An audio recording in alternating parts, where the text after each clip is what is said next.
लखनऊ में भाजपा के 3 सबसे बड़े नेताओं को समर्पित राष्ट्रीय प्रेरणा स्थल बनकर तैयार हो गया है।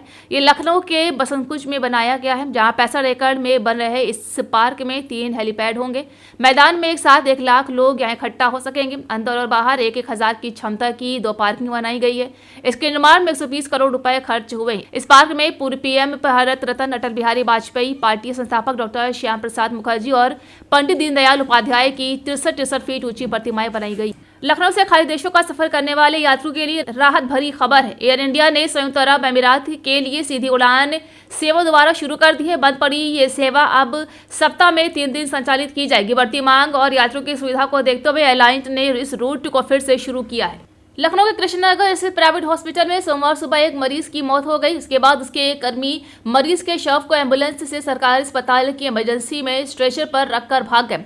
वहां लाश कई घंटे तक लावारिस पड़ी रही। बाद में अस्पताल प्रशासन ने पुलिस को इसकी सूचना दी, जिसके बाद शव को पोस्टमार्टम के लिए भेजा गया।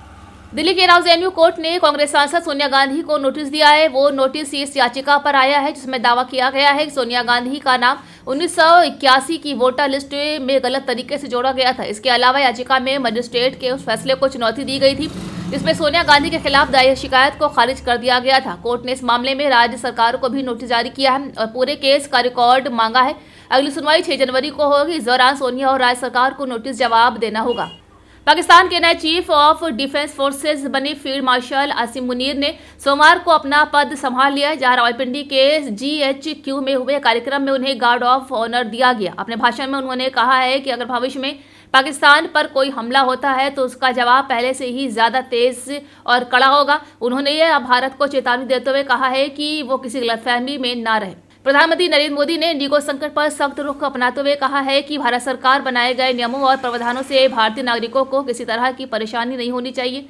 ये जानकारी संसदीय कार्य मंत्री किरेन रिजिजू ने दी है। एनडीए सांसदों की बैठक में पीएम मोदी ने कहा है कि नियम होते इसलिए होते हैं कि व्यवस्था बेहतर हो, ना कि जनता को परेशान करने के लिए। ये बैठक निर्वाचन सुधारों पर होने वाली बहस से पहले हुई, जिसे चुनाव आयोग की देशव्यापी वोटर री-वेरिफिकेशन प्रक्रिया की वजह से और भी तीखा माना जा रहा है। बस 2 दिन और हरियाणा की लाखों महिलाओं का इंतजार खत्म होने वाला है, जहां दीनदयाल लाडो लक्ष्मी योजना की पहली किश्त के रूप में 2100 रुपए पात्र महिलाओं के खाते में आने वाले हैं। हरियाणा सरकार के मुताबिक 1 नवंबर को पैसा ट्रांसफर कर दिया जाएगा, लेकिन एक छोटी सी लापरवाही से आपकी उम्मीद पर पानी फिर सकता है। यूपी में घना कोहरा पड़ने लगा है। बाराबंकी, गोंडा, गोरखपुर और देवरिया समेत 20 जिलों में आज सुबह से ही घना कोहरा पड़ रहा है। कई जगहों पर विजिबिलिटी शून्य रह गई है। सैकड़ों घर सड़कों पर कुछ भी दिखाई नहीं दे रहा है। गाड़ियों की रफ्तार पर ब्रेक लग गए हैं। इजराइल की आर्मी ने दावा किया है कि ईरान ने बड़े पैमाने पर मिसाइलों का उत्पादन शुरू कर दिया है, जहां IDF ने देश की संसद में ये बात कही। इजराइल और ईरान के बीच इस साल जून में 12 दिन का भीषण सैन्य संघर्ष देखने को मिला था। इस दौरान ईरान की मिसाइल फैसिलिटी को इजराइल ने निशाना बनाया था। हालांकि अब इजराइल को लगता है कि ईरान की मिसाइल बनाने की क्षमता पहले जैसी हो गई है। आमिर खान, करीना कपूर और Madhavan Sharma Joshi starrer film 3 idiots अपने सीक्वल के साथ पर्दे पर धमाका करने के लिए तैयार है। राजकुमार हिरानी की डायरेक्टेड ये फिल्म 15 साल बाद फ्लोर पर आने वाली है, जहां विधु विनोद चोपड़ा भी इस प्रोजेक्ट से जुड़ेंगे और नई कहानी को पिरोकर दर्शकों के सामने पेश करेंगे।